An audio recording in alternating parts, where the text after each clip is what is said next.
Willie D Live. You've had a lot of songs that sold. You'd have a lot of uh, great success with your music. What's that one song that you thought was super, super dope and somebody slept on it? You couldn't sell it as fast as you thought you could, but then you actually got it sold and it went on to do great things. Went on, got it sold. You know, it's that song that you knew was jamming like a fool, but they slept on it at first. I don't know. That's a good question. Slept on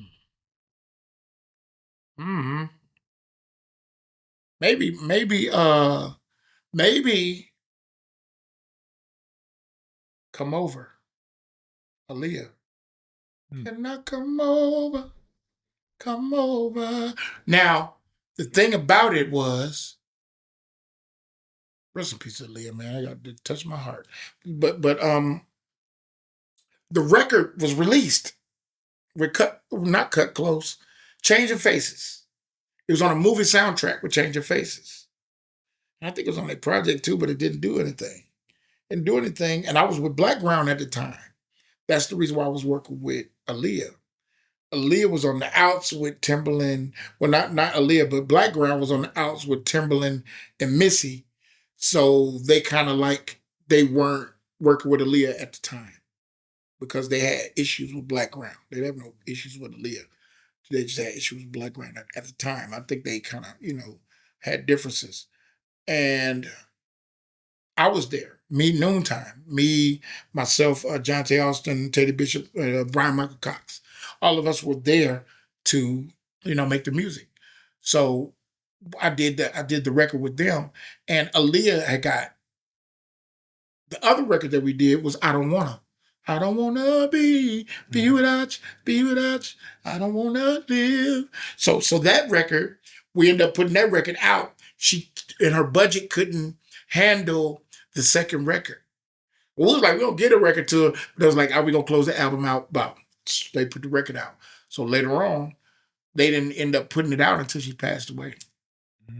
They went and licensed the record. I said, what about the record that they had with Changing Faces? She recorded that record. They was like, we don't have that record. I was like, I do. They put it out in this big record, huge record. They slept on the record. Where were you when you heard about Aaliyah's death? I was at the Westin Hotel, which was, I think it was the Sofitel back by Lennox. I had a room there. Somebody had got me a room there because I was acting like I was from out of town. But I always do that. So I could be at home away from home, you know what I'm saying? Yeah. We got rooms over here. They'll give me one. Yeah, so I was there, man, and I saw it on TV and it was surreal, you know what I'm saying? Because they were showing the Rock the Boat video footage behind the scenes because they were recording that video at the time. Right. And I think that they did like something with BET or something like that, and they were showing that footage. And I was like, what's going on? What is this?